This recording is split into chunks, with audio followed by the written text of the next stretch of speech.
요시야가 또 유다 땅과 예루살렘에 보이는 신접한 자와 점쟁이와 드라빔과 우상과 모든 가증한 것을 다 제거하였으니 이는 대제사장 hil기야가 여호와의 성전에서 발견한 책에 기록된 율법의 말씀을 이루려 함이라. 요시야와 같이 마음을 다하며 뜻을 다하며 힘을 다하여 모세의 모든 율법을 따라 여호와께로 돌이킨 왕은 요시야 전에도 없었고 후에도 그와 같은 자가 없었더라. 아멘. 광수생각이라는 어린이들을 위한 만화가 아니라 청년들 그리고 어른들을 위한 만화를 그리는 그런 만화책이 있습니다. 그 광수생각에 보면 이런 이야기가 있습니다. 눈을 뜨면 새날이다. 하루하루가 새날이 아는 날이 없다. 그러니 오늘 내가 하는 사랑은 첫사랑이다. 그러니 오늘 내가 하는 일은 나의 첫 일이다. 사람들은 매일 반복된다고 생각하니까 지치는 것이다. 하지만 지금껏 단 하루도 새날이지 않은 날이 없다. 사막을 알기 위해 세상의 모든 사막을 다닐 필요는 없다. 단 하나의 사막이라도 모래바람을 뚫고 끝까지 다녀왔다면 그것으로 족하다. 생선의 맛을 알기 위해 세상의 모든 생선을 다 먹어볼 필요는 없다. 단 하나의 생선이라도 머리부터 뼈까지 남김없이 먹어봤다면 그것으로 족하다. 진정한 사랑을 알기 위해 세상의 모든 사람과 마주할 이유는 없다. 단 한 사람과의 사랑이어도 뼛속까지 사무치는 것이 있었다면 그것으로 족하다. 이 사람이 예수를 믿는 사람인지 아닌지는 모르겠지만 새벽을 통해서 여러분에게 말씀했던 것처럼 오늘이라는 이 시간 하나님이 내게 허락하여 주신 하나님이 내게 하루의 삶을 더해 주신 너무나도 소중한 이 시간 그 어느 누구도 살아보지 못한 오늘 매일매일 하나님이 나를 살게 하신 그 매일의 삶이 새 날일 수밖에 없는 거죠. 그러니까 이 새 날에 내가 하는 사랑은 첫사랑인 것이고 이 새 날에 내가 하는 일은 첫 일일 수밖에 없는 거죠. 근데 사람들은 매일같이 반복되어지는 삶이라 생각을 하니까 지치고 힘들 수밖에 없는 하나님의 은혜로 사는 사람들 매일매일 새로운 하나님의 그 은혜로 새 날을 살아가는 사람들 누구도 살아가지 못한 그 날을 새 마음을 가지고 새 생각을 가지고 새 행동으로 살아가는 사람 그 사람에겐 새 것이 되어질 수밖에 없는 거죠. 그리고 그날 그 하루의 삶을 살아가면서 내가 사랑을 알기 위해서 진정한 사랑을 알기 위해서 만나는 모든 사람들을 다 대면해봐야 사랑이라는 것을 아는 게 아니라 단 한 사람을 만났어도 정말 뼛속같이 사무치는 사랑을 했다면 그 사람 그 하나만으로 족하다. 하나님의 그 사랑 예수 그리스도의 그 사랑 나를 위한 단 한 사람 그 예수 그리스도의 그 뼛속같이 사무치는 그 사랑을 내가 경험했다면 그 사랑 하나만으로 참 족하다. 할렐루야. 이 사람이 예수를 믿는 사람인지 아닌지는 모르겠지만 너무나도 신앙적인 말을 하기에 오늘 이 강수 생각의 이 이야기를 여러분과 함께 나누었습니다. 오늘 우리가 살아가는 이 날은 하나님이 내게 베푸신 소중한 하루 새날 그 새 은혜의 그 삶을 살아가는 주인공임을 여러분 잊지 마시고 또한 예수 그리스도 나를 위하여 십자가를 지시려고 이 땅에 오신 단 한 사람 그 사랑을 내가 경험했다면 뼛속까지 사무치는 그 사랑을 내가 경험했다면 그 사랑 하나만으로 뭐하다? 족하다. 할렐루야. 그래서 오직 예수님만 바라보는 삶을 오늘도 내가 살아갈 수 있게 되어지는 것. 그렇습니다. 매일매일이 하나님이 허락하신 새날이고 단 단 한 사람의 사랑이어도 뼛속같이 사무치는 그 하나님의 사랑, 그 예수 그리스도의 사랑만 있다면 그만이고. 할렐루야. 예수님과의 그 사랑이 있기에, 그리고 그 하나님이 베푸시는 새 날이 있기에, 그 날과 그 사랑 속에서 오늘도 우리는 그 은혜를 누리며 사는 복된 성도들인 거죠. 오늘 그분이 허락하신 오늘이란 이 소중한 시간 어떻게 살아가야 할까? 머릿속으로는 알지만, 말로는 늘 쉽게 말하는 부분이지만 어떻게 살아야 될까? 믿음으로 반응하며 살자 말은 하는데, 그 믿음으로 반응하는 것이 오늘 우리에게 던져주는 교훈은 무엇인가? 이 본문의 말씀 요시야를 통해서 우리가 그 믿음으로 반응하는, 다시 한번 정직한 삶을 통해서 세상을 바꾸어가는, 거창하게 느껴지지만 내가 변화되어지면 내 주위에 있는 사람들이 바뀌고, 내 주위에 있는 사람들의 그 주변이 바뀌게 되고, 결국 세상은 바꾸게 되어진다. 할렐루야. 중요한 건 내가 바뀌어야 돼. 뭐한 삶? 정직한 삶으로. 성경에는 수많은 왕들이 등장을 합니다. 그 중에서 이 요시야 왕처럼 성경에 하나님의 극찬을 받은 사람은 찾아보기가 참 어렵습니다. 이 요시야 왕은 8살에 왕이 되어졌습니다. 아무것도 모르는 그 어린 8살의 나이에 왕위에 올라서 31년 동안 유다를 다스린 남유다의 16번째 왕입니다. 오늘 그 요시야를 성경은 이렇게 평가하고 있습니다. 25절의 말씀을 봅니다. 25절 다 같이 읽습니다. 시작.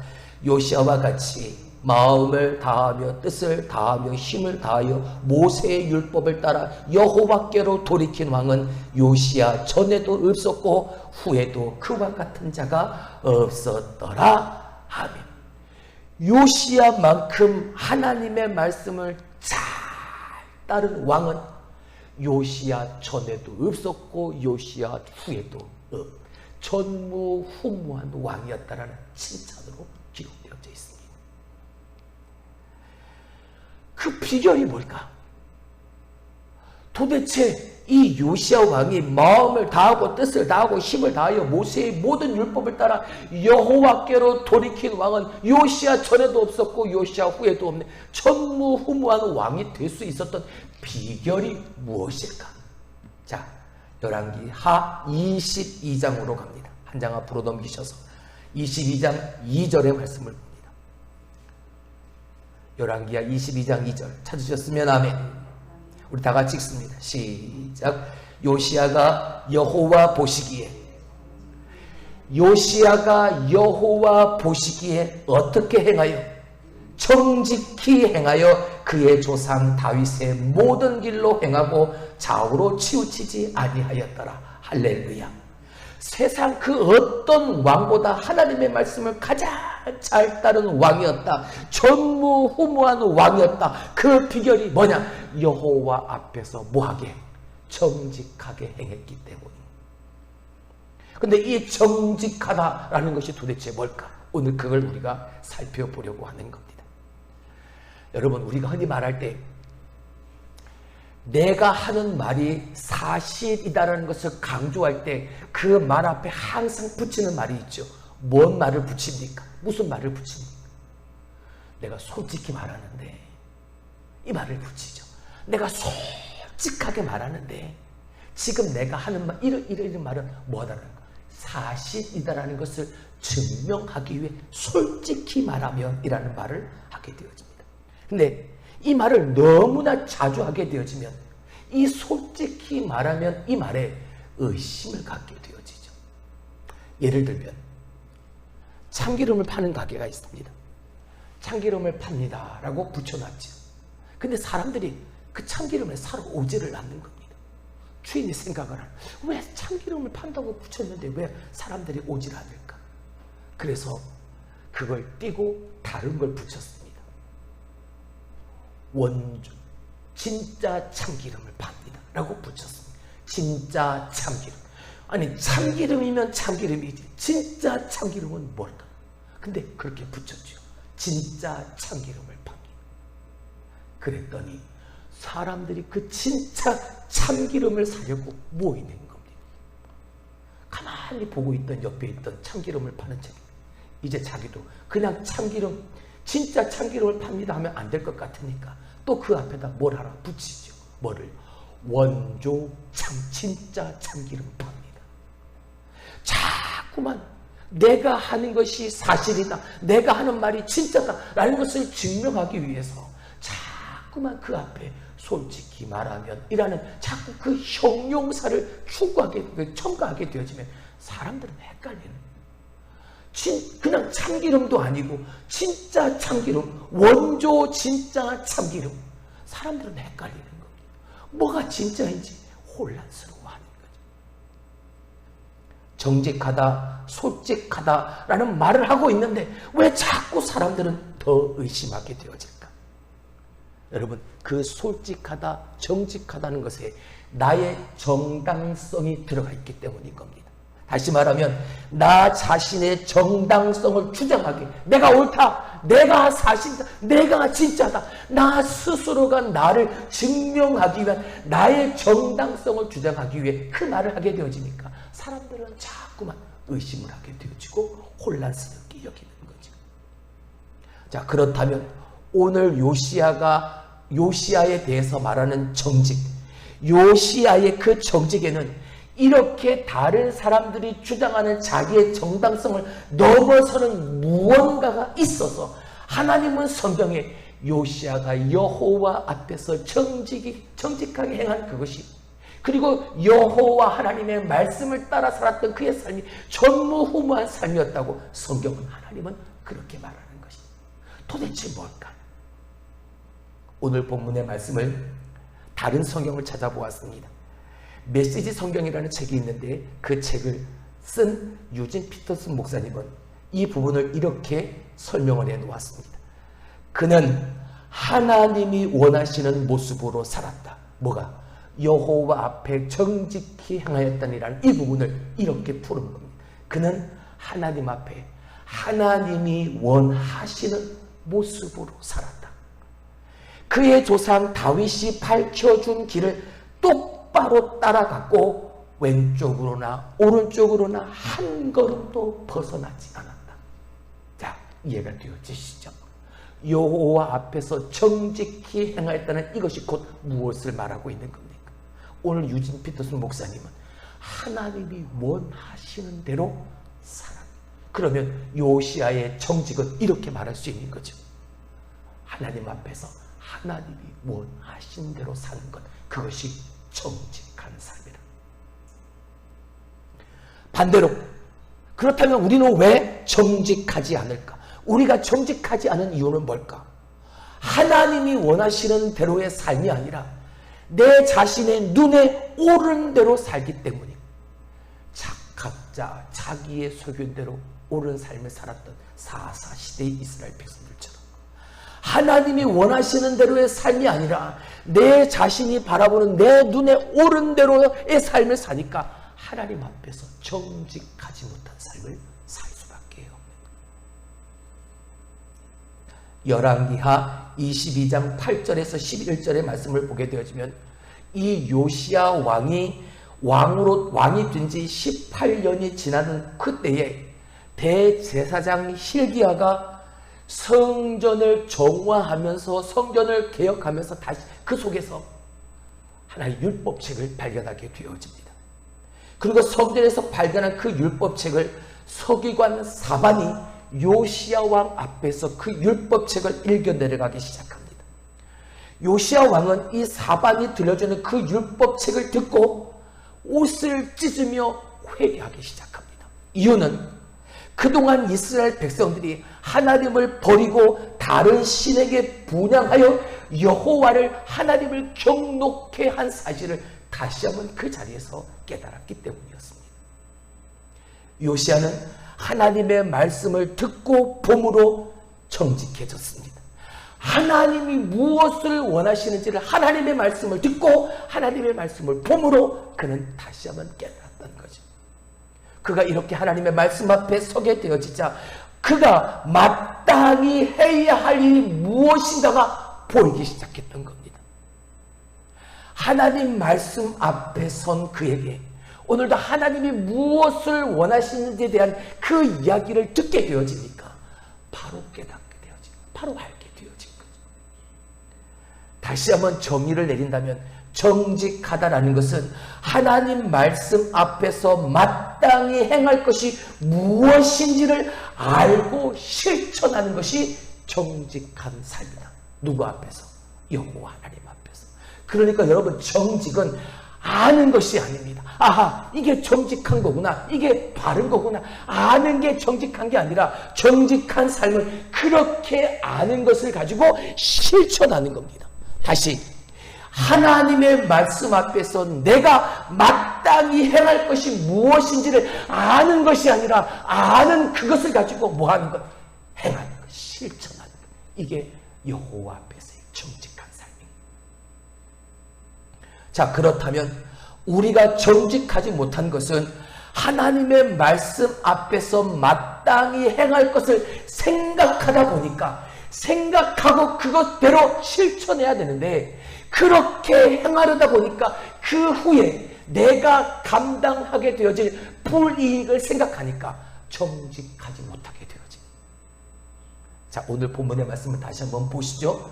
오늘 본문의 말씀을 보게 되어지면 요시야가 알던 사람들, 요시야의 백성들, 하나님의 백성들이 그들의 조상 대대로 그들의 관습과 습관에 따라서 그들이 지금까지 행해왔던 그 모든 행위들, 요시야는 종교개혁을 통해서 율법책을 듣고 율법을 본으로 말미암아 하나님 앞에서 오늘 내가 마땅히 해야 할 일이 무엇인가 실천하게 되어질 때 그 모든 것들을 하지 말아라 라고 말하게 되어지니까 이 백성들이 지금 조상 대대로 그들이 행했던 그 관습과 습관대로 하지 않아야 될 그 이후의 것을 생각하니까 그것은 큰 모험이었던 거죠.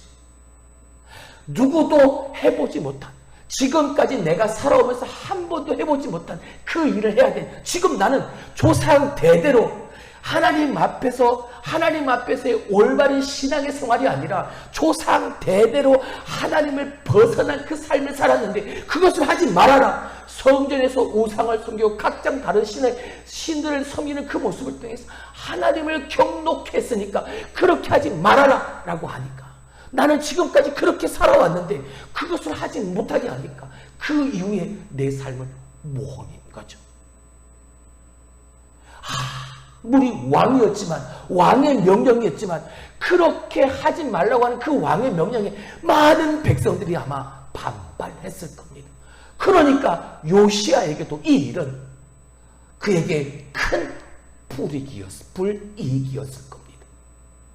백성들은 모험을 감수해야 했고 요시야 왕도 자기에게 다가오는 그 불이익을 감수해야만 했습니다. 무엇을 위해서? 지금 마땅히 내가 해야 할 그 일을 실천하기 위해서 그 모험과 그 불이익을 백성들도 나도 요시야 왕도 감수해야 했던 것이죠. 요시야 왕은 율법책을 듣고 그 말씀을 읽고 그 말씀을 따라 종교개혁을 단행합니다. 결단합니다. 그리고 그 후에 감당하게 되어진 이 백성들로부터의 그 반발, 그리고 백성들이 가지게 될 그 모험심, 그 불이익, 그 모든 것들을 다 생각하지 않고 오직 하나, 하나님 앞에서 내가 지금 마땅히 해야 할 그 일을 행동으로 옮겨가고 있는 것이죠. 이것이 오늘 성경이 요시야가 정직하게 행한 하나님이 그렇게 칭찬하셨던 첫 번째 이유가 되어지는 겁니다. 뉴스를 보게 되어지면 제발 그 뉴스가 사실이 아니었으면 좋겠다라는 생각이 들 정도로 안타까운 소식들을 접하게 되어질 때가 있습니다. 너무나도 속상한 것은 당사자가 거짓으로 그 혐의를 부인하고 있는 것을 보게 되었을 때 그들의 거짓말이 뻔뻔하기까지 해서 나중에 얼마 지나지 않아 그 모든 혐의가 다 드러나도 자기가 지은 그 죄를 인정하지 않는 모습을 너무나도 속상한 거죠. 저 사람은 자신이 저질러 놓고도 그것조차 사실이 아니라고 믿는, 내가 행한 그 행위가 옳은 것이라고 믿는 그 심각한 병에 걸려 있는 것은 아닐까? 아니면 정말 거짓말을 밥 먹듯 하는 삶을 살아가는 건 아닐까? 라는 그런 궁금함마저 듭니다. 왜 그럴까? 다시 한번 오늘 생각해 보아요. 왜 그럴까? 아마도 우리가 어떠한 일에, 무슨 일에 내가 부정직하다라는 건, 내가 정직하게 살다 보면 내가 감당해야 될 그것, 내가 감당해야 될 나의 그 불이익을 생각하다 보니까 정직하면 손해본다라는 잘못된 인식으로 가득 차 있기 때문에, 그러니까 계속 그 내가 저지른 그 일을 놓고도 나는 그 혐의가 드러났음에도 불구하고 내가 그 일에 대한 잘못을 시인하지 않는, 그 일 위에 내가 감당할 그 불이익을 생각하니까.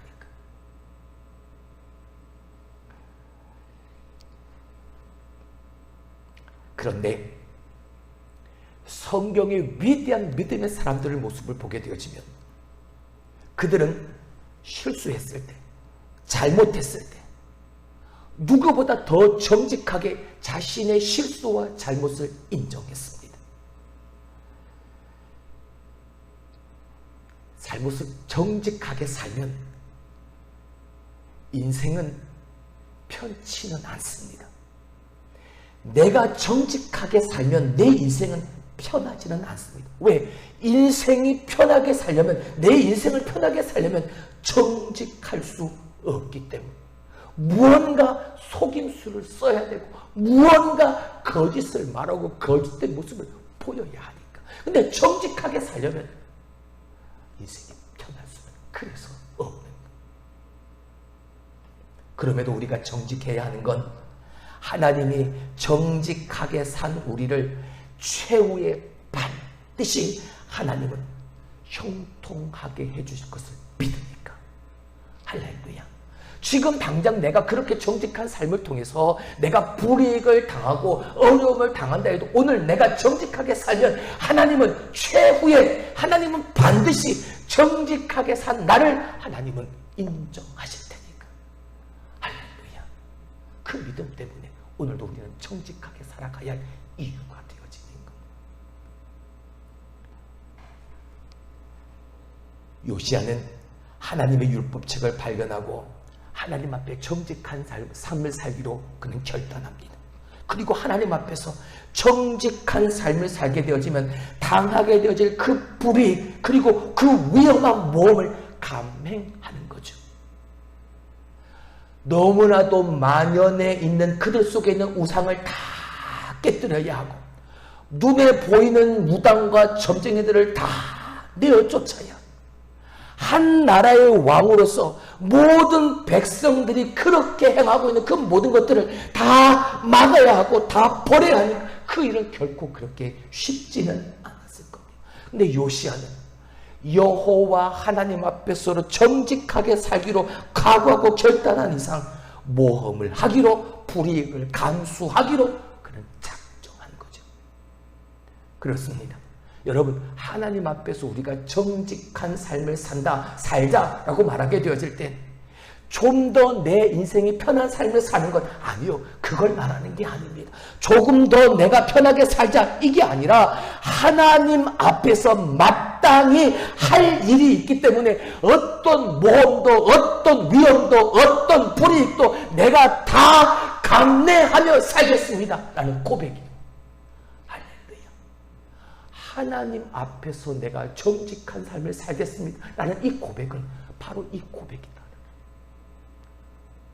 그렇다면 오늘 요시야가 이 모든 것들을 다 감수하면서까지 행한 마땅히 할 일이 무엇이었을까? 열왕기하 23장 21절에서 23절, 오늘 본문의 말씀 위에 있는 말씀입니다. 열왕기하 23장 21절로 23절 제가 읽어드립니다. 왕이 뭇 백성에게 명령하여 이르되, 이 언약책에 기록된 대로 너희 하나님 여호와를 위하여 유월절을 지키라 하매, 사사가 이스라엘을 다스리던 시대부터 이스라엘 여러 왕의 시대와 유다 여러 왕의 시대 이렇게 유월절을 지킨 일이 없었더니 요시야 왕 18째 해에 예루살렘에서 여호와 앞에 이 유월절을 지켰더라. 아멘. 율법책을 듣고 율법을 봄으로 말미암아 여호와 앞에서 정직히 행하여 하나님 앞에 마땅히 해야 할 것이 무엇인지를 알고 실천한 그것이 뭐냐? 그동안 그들이 지키지 않았던 유월절을 지킨 거였습니다. 여러분, 유월절은 이스라엘 백성들에게 가장 특별한 의미가 있는 날이죠. 어떤 날입니까? 이들이 유월절을 지킨다는 것은 그들에게 역사하셨던 여호와 하나님을 기억한다는 의미인 겁니다. 애굽에서 종되었던 그들을 하나님이 은혜 베푸시고 역사하셔서 우리를 살려내셨다, 우리를 건져내셨다. 할렐루야. 그 하나님의 역사를 기억하는 날인 거죠. 따라서 유월절을 지킨다는 것은 단순히 지켜야 될 절기를 말하는 것이 아니라 그들이 기억하는 여호와의 역사, 그 하나님의 역사하심으로 오늘 내 믿음을 새롭게 하겠다는 고백인 겁니다. 언제? 그 유월절을 지키면서요. 요시야가 오늘 이 유월절을 지키라고 명령한 것은 바로 그 하나님의 역사하신 그 믿음의 기억, 그 믿음의 흔적을 붙잡기 위함이었던 겁니다. 그들은 그걸 다 잊어버렸죠. 그럼 그들은 다 놓아버렸죠. 그걸 놓아버리고 잊어버린 채 다른 신들 앞에서 우상을 섬기며 여호와의 경도를 바랬던 그들의 모습을 오늘 보게 하시네. 믿음의 기억은 여러분, 우리가 살면서 우리가 중심을 잃고 흔들릴 때 믿음의 기억은 하나님의 말씀을 기억나게 합니다. 마음의 중심에 하나님의 말씀이 있을 때 여러분, 그때 우리는 여호와 앞에 정직한 삶을 살 수 있는 겁니다. 오늘 요시야가 행한 이 개혁은 바로 이 믿음의 기억을 회복하고 하나님의 말씀을 우리의 마음의 중심에 놓고 정직한 삶을 살도록 하는 거기에 초점이 맞춰 있는. 루터가 종교개혁을 일으켰을 때 그때 그 당시의 중세교회, 그 중세교회의 모습이 오늘 요시야 시대와 정확하게 똑같은 모습을 보입니다. 중세교회는 역사 이래로 그런 때가 없을 정도로 영화와 번영을 누렸죠. 그렇게 화려하게 번성한 이 중세교회에는 저도 한번 말씀을 드렸듯 그 교회 안에는 말씀이 없었습니다. 하나님의 말씀이 없었습니다. 중세교회가 타락했던 이유는 바로 그 하나님의 말씀을 잃어버렸고 성경을 잃어버렸기 때문에. 중세교회는 하나님의 말씀을 번역하는 것은 물론이었고 일반인들은 성경을 읽을 수도 없도록 만들었습니다. 오로지 성직자들만 하나님의 말씀을 읽을 수 있었습니다.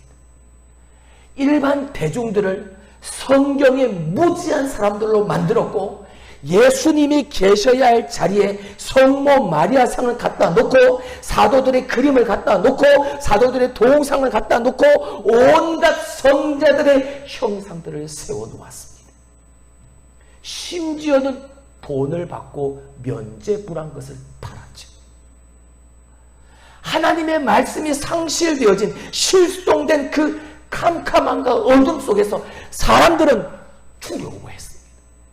두려워하는 그 사람들에게 저 성직자들은 위대한 사람들처럼 보였던 거죠. 그리고 그 성직자들의 말을 마치 우상처럼 숭배하게 만들었고 그 성직자들의 말에 순종하도록 만들었습니다. 요시야 시대가 그랬습니다. 성전은, 예루살렘의 성전은 화려했고 건재했습니다. 예루살렘의 성전은 건재했지만 그 안에서 예배하고 제사하는 백성들은 유월절조차 몰랐습니다. 아니, 유월절을 지키지 않았습니다. 그들은 유월절조차 기억하지 못했지만 그래도 성전에 가서 예배하고 제사드렸습니다. 그러나 성전에는 말씀이 없었습니다. 하나님의 말씀이 없었습니다. 말씀을 잃어버릴 때, 말씀이 실종되어질 때 교회는, 사람은 타락하는 겁니다. 왜 오늘날 교회가 이렇게 욕을 먹는가? 교회는 자꾸만 커져가는데, 성도들의 수는 더욱더 많아지는데 왜 사람들은 교회를 보고 불안하는가? 하나님이 계셔야 할 자리에, 하나님의 영광이 드러나야 할 자리에 교회는 자꾸만 커지고 성도들은 수가 많아지니까 하나님이 계셔야 하는 자리에 목회자가 서기 때문인 겁니다. 예수님이 계셔야 할 자리에 사람이 서게 되니까 사람들이 불안해하는 겁니다. 물론 교회는 커져야 합니다. 사람들은 많아져야 합니다. 단 그 중심에 하나님의 말씀이 있어야 하고 그 가운데 예수 그리스도가 계셔야 하는 거죠. 오늘날 교회와 그리스도인들이 타락하는 때는 여러분 힘들고 어려울 때가 아닙니다. 힘들고 어려울 때는 마음을 같이 성전에 모이기를 힘써서 기도합니다. 어렵고 힘들 때가 아닙니다. 오히려 잘 나갈 때, 명성이 자자할 때, 영광의 자리에 있을 때 교회와 성도는 타락하기 시작합니다. 하나님의 말씀이 아니라 건물이, 목회자가, 사람이 숭배하고 순종해야 될 대상이 되어질 바로 그때 얼마든지 우리는 타락할 수 있습니다. 저 이스라엘 백성들뿐만이 아니라 중세 시대의 중세 교회뿐만이 아니라 오늘 나도, 오늘 우리도 얼마든지 그렇게 타락할 수 있습니다. 뭐 할 때? 하나님의 말씀을 잃어버릴 때 말입니다. 교회 안에 하나님의 말씀이 실종되어질 때 말입니다. 사랑하는 성도 여러분, 여러분은 정직하게 행하고 사십니까? 여러분은 하나님이 원하시는 모습으로 살고 계십니까? 그렇다면 그렇게 살아가는 삶의 기준이 무엇입니까? 기준이 없는 정직은 위험할 뿐입니다. 하나님의 말씀이 기준이 아니면 어떠한 정직도 위험할 수밖에 없습니다. 하나님의 말씀을 기준으로 정직하게 행하면 그렇게 살아가게 되었을 때 그 속에 하나님의 역사는 일어나는 겁니다. 요시야, 하나님의 말씀 앞에서 정직한 삶을 살았습니다. 그는 하나님이 원하시는 모습이 무엇인지를 알고 하나님이 원하시는 모습대로 마땅히 해야 할 일을 실천함으로 하나님 앞에 정직한 삶을 살았습니다. 그는 완벽하지는 못했습니다. 이제 다음 주에 우리가 한 번 더 살펴볼 부분이지만 완벽하지는 못했지만 그 마음은 간절했습니다. 율법대로 하나님의 말씀대로 행하고자 하는 그 마음 말이죠. 요시야가 이렇게 성경이 극찬할 정도의 사람 후 왕이 될 수 있는 두 번째 이유. 그 두 번째 이유는 우리가 다음 주에 한 번 더 사고할 겁니다. 사랑하는 성도 여러분, 요시야처럼 전무후무한 여호와 앞에서의 그 정직한 삶을 여러분도 살아갈 수 있기를 주님의 이름으로 축원합니다. 정직은 아는 것이 아니라고 말했습니다. 정직은 아는 것을 실천하는 겁니다. 마땅히 하나님 앞에서 오늘 내가 해야 할 일이 무엇인지를 알고 그것을 행하는 겁니다.